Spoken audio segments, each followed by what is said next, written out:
open again, and we've just made some rearrangements in terms of the timing of the meetings for next week, and I'll just confirm those now that we're sort of online. We will be meeting from 10 till 12 on the 17th of April, where we'll do the industrial chapter, and again from 1 until, well, actually we'll do it 1 until 3. Okay. Yeah, and then we should get the industrial chapter done in that time. If we've got extra time and we can move on, we'll do contaminated land or one of those chapters as well. It's a very brief chapter. All right. Yep. All right. On to the transport chapter. Thank you. Thank you. Just before I start, through you, Madam Chair, can I answer a question that was raised before about the... You most certainly can. I like people who answer questions before they're even asked again. So, we've found some information about the Main North Road traffic lights that were asked before. Yep. Yes, there is. That development, the Stick Centre in Belfast, went through a plan change a few years ago and also went through the Environment Court, went through quite a rigorous assessment process. There will be an additional set of traffic lights between Radcliffe Road and Sticks Mill Road to service that development, and that's all been approved by the New Zealand Transport Agency, who control that state highway. I know community boards flagged opposition to that for a long time because, you know, it's just so close. It means there's 3 lights really close in a row. It's crazy, and they could have just had a left out on that and come in from Radcliffe Road. But and who pays for that? Council or the developer? Lights. Well, it would probably be the developer, hopefully. We can get more information on that. But the question that was raised before, which we just seem to be going in circles, is like we can't just keep putting traffic lights every time a supermarket wants to develop. It's all right, we've given your speech in your absence. We did it for you. You would have been very proud of us. I know, and we asked whether this was another example of what you've been raising, and we've now been told yes it is. So, yeah. But it isn't really good enough, and I don't know whether, as part of this plan, whether we've got, well, we have actually, because it does deal with this integrated transport mechanism, isn't it? There's a requirement to plan around the integrated transport needs of the area when you're doing a subdivision. Is that right? Yes, that's right. So we are looking at in the new district plan, trying to limit that kind of situation and try and it's the integrated transport assessments. Right. That was the language I was looking for. Yeah. But anyway, you take us through the key issues. Okay, so I'll just run through the key issues and then sort of focus on the first two, which there's sort of polarisation of some of the views. But yeah, so the key issues, first of all, the biggest issue that came in the transport chapter was around car parking. We got the most comments on that. And then I'll just quickly run through the other issues. We also had issues on the integrated transport assessments and the thresholds and the requirements for that, and I can talk about that in a minute. We also had a number of comments on the road classification, and that was raised earlier today, and I can talk more about that. The CJOG also talked about the relationship between the district plan rules outside the 4 avenues and the relationship with the CCRP, and so I'll explain a bit more about that. And then we also had some concern about pedestrian safety, cycle safety, and access, especially to commercial centres and through car parks and so forth. And we also had some concern about some of the volumes of traffic, especially heavy traffic through some residential streets. So those were the key issues that I'll cover this afternoon. And if we just flick to the next one, Linda, I'll start talking about car parking. And so, this is the one. So yeah, in terms of car parking, there was probably a mix of views. We had a public survey, and just over 50% of the people responding to the public survey, agreed with a more flexible parking arrangement. And there were even 3 comments that suggested we should even go further than what we've got in the proposed transport chapter and remove parking requirements even further. But then most of the comments that were written in were against the changes of the parking requirements, and most of the concern was around, especially around the reduction in the requirements for residential developments, where we've generally removed, we generally had 2 parks required per house, and now we're suggesting 1 park per house. So just, I suppose in summary, the parking standards have been sort of a fine balance between trying to obviously ensure that there's not parking issues on our streets and there's not an overspill of parking, but also, so we've got that on one side, but also we want to ensure that development is affordable, and we want to also make sure development is sustainable as well. And so we're trying to find the balance between protecting our streets and also reducing the cost on development, and ensuring that people don't have to provide for multiple cars if they choose not to have multiple cars and choose to have more sustainable modes of travel. So, Yep. Thank you. I have a constituent at the moment where they have a dwelling on the back of their place. Now, and I've gone to visit them. In my mind, they've you know, I know best endeavours is a legal term, but they've done their best, I think, to provide for extra parking. So there's a double garage, 2 dedicated parking spaces off the road. Council staff now tell them that because of the plot ratio, they'll still need with them going over that, the ratio of dwelling to land, they will still need a resource consent, which will cost them X dollars, etc. So if this is an enabling plan, how much flexibility can we expect to see in it when, you know, I think people are doing their reasonable best to abide by the rules and the staff have to uphold the regulations, but it seems to me this person's done their best. They've encroached into their own kind of green amenity area in order to provide the parking, yet they still have to, that bar is still there to get over. yeah, it sounds like you're saying that they've, it's the rules around plot ratio and sort of how large the building is that has tripped them up, as opposed to how many car parks they've provided. But because they're providing more garages, that's obviously increased the size of their buildings. Is that? Well, it's all up with the double garage and 2 extra parks and the dwelling at the back. 4 cars can be accommodated all off the street, yet they're still having to seek, or been told they have to get a resource consent because they've tripped up in terms of the... So it sounds like in building or having that garage to accommodate the parking, it's now defeating its own purpose. So I'm just thinking, because you've got the public saying they want more flexible parking requirements. But it's a usable at the garages for parking cars.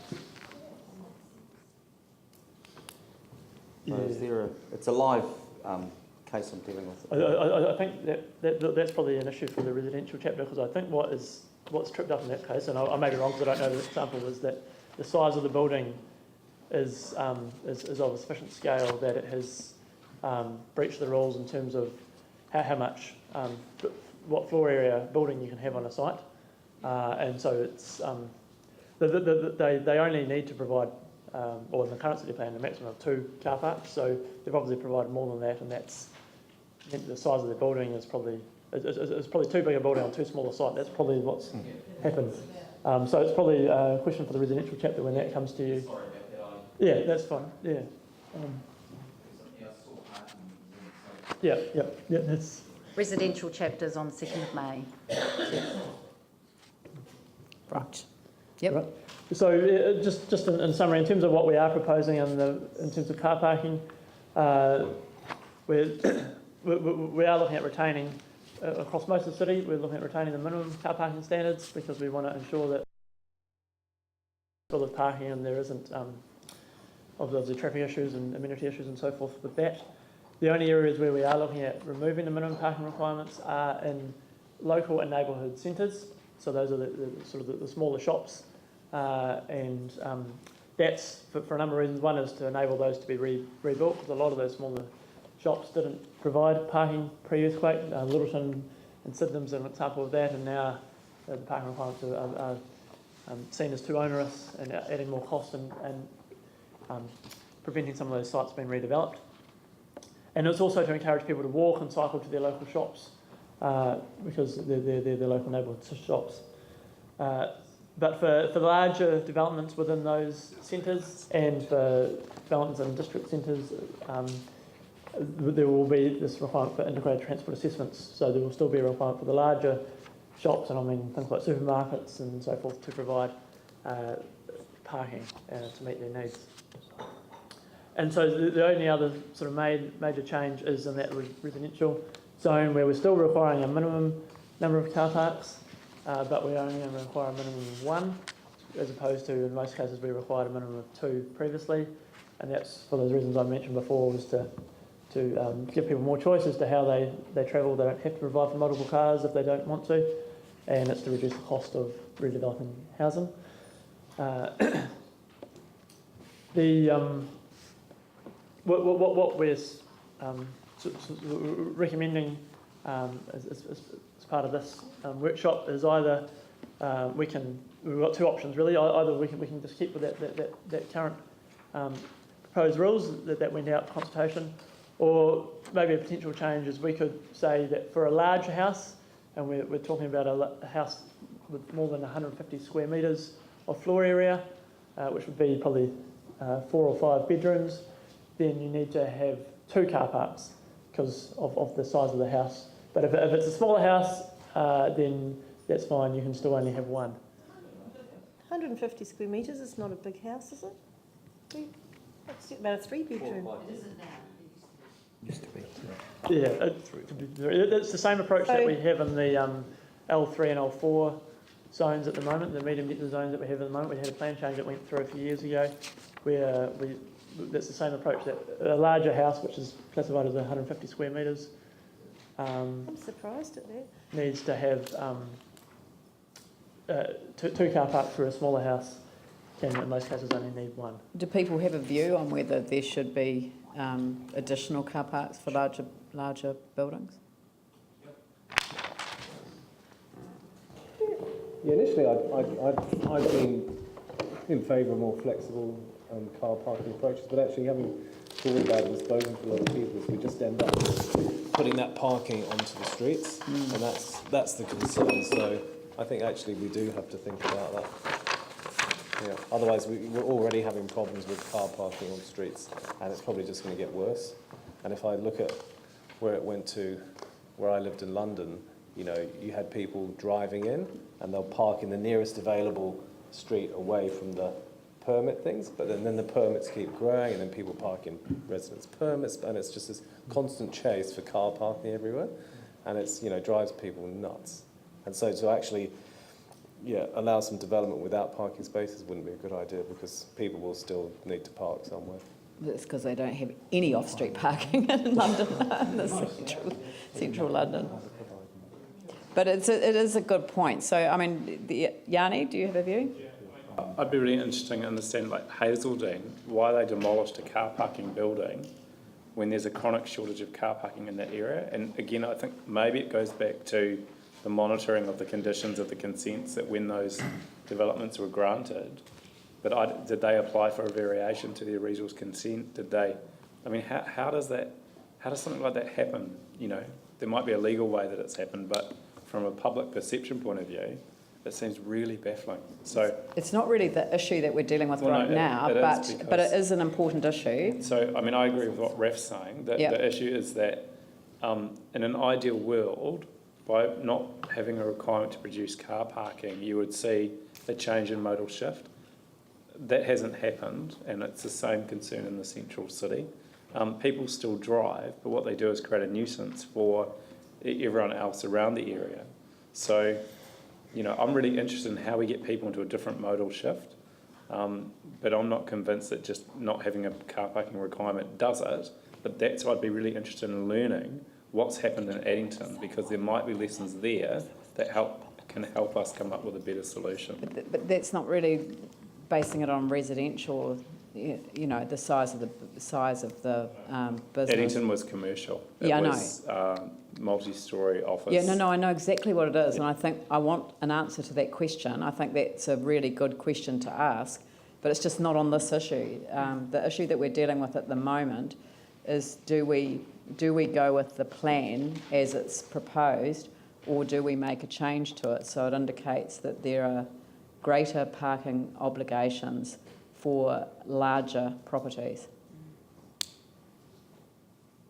And what are you're not really suggesting 150 square metres, are you, or the number of bedrooms? We are suggesting that it's probably easier to, in terms of enforcement, better to do it on floor area rather than the number of bedrooms, because the number of bedrooms can change in a house. A rumpus room can involve and be turned into a bedroom, and it just becomes an enforcement nightmare. So that's the approach that we had on in the L3 and L4 plan change we did a few years ago, that it was based on the floor area. But 150? I mean, it does seem small to me. I don't...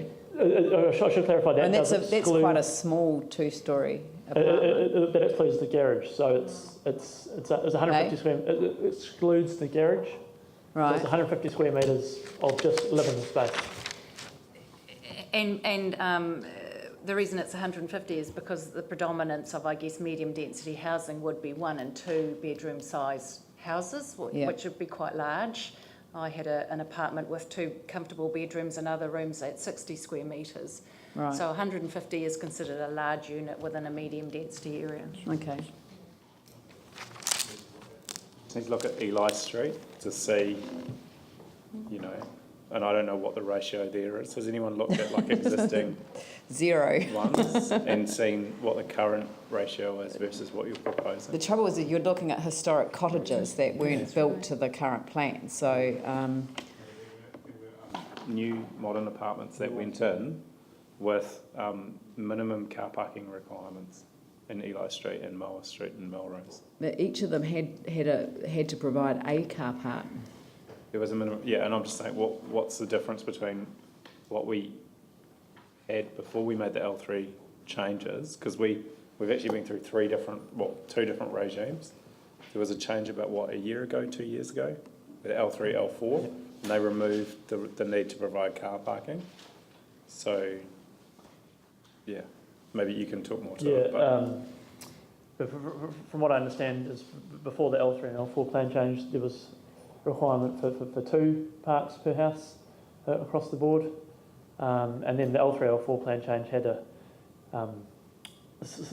similar type arrangement where if it was less than 150 square metres, it only needed 1. If it was more than 150 square metres, it needed 2. So I'm not sure when the Eli development, whether that came under the old rules or the new rules, but you also have cottages in the area that were built 80 odd years ago that probably had no car parking. So and there's also, and that would have exacerbated what was happening in the street. Yeah, and you've also got a spillover from the central city there as well. I used to live in the area, so I knew. I used to live in Eli Street. I know it very well. So there's a number of complaining factors in Eli Street. Yeah, mind you, there's a lot of streets I used to live in, so I've lived everywhere. Anyway, but the thing is that so I think the general sense is that yes, we would like it notified as the dual rule, so more for bigger. Can I just clarify what actually happens? So 150 square metre house, which will catch a lot of houses, what does provision for 2 car parks actually mean? Does it mean hard surface? Or does it just mean space that you can, if you're clever, fit 2 car parks onto? Yeah, no, it just means space. Just off-street parking. Off-street parking. So it could be the back lawn, but yeah. We used to in the current city plan we actually require a garageable space, so enough space to put a garage, but we've removed that in the proposed plan once again to reduce the costs. But the main thing is we want cars off the street. Whether people put it in a garage or not is up to them. That's how they. Yeah. Garage is not required. No. Just space for 2 cars. Yes. That can be a lawn. Can be your lawn, yep. Yes. Yep, yep, yep. Yep, it can be your lawn. Madam Chair, one follow-up question on that. There are rules in the plan, I think, for some higher density living accommodation where you're required to have a minimum area of outdoor living space, but you're not allowed to put other stuff on that minimum area of outdoor living space. So those two rules both need to be complied with. Can we just understand the effect on affordability of housing with this rule? I'm assuming most affordable houses will be less than 150 square metres anyway. But if you're required to have a minimum requirement for outdoor living space, and you're trying to get increased density in some areas, how much space per unit are we actually now looking at if you required 2 car parks, a minimum of outdoor living space, and your 150 square metre house? What's the actual impact of it? Yeah, we've got dimensions on how big a car park needs to be. It's about, Mark, correct me if I've got this wrong, it's about just over 2 metres by 5 metres, so... Rather than people, I mean, people have to make a serious decision here. So rather than do that now, I think people need to just get a little bit more facts around, you know, how that would apply. I'm getting a sense that most people would like to see the 2-tier approach, but maybe We'll there are... give you some diagrams as well, because it does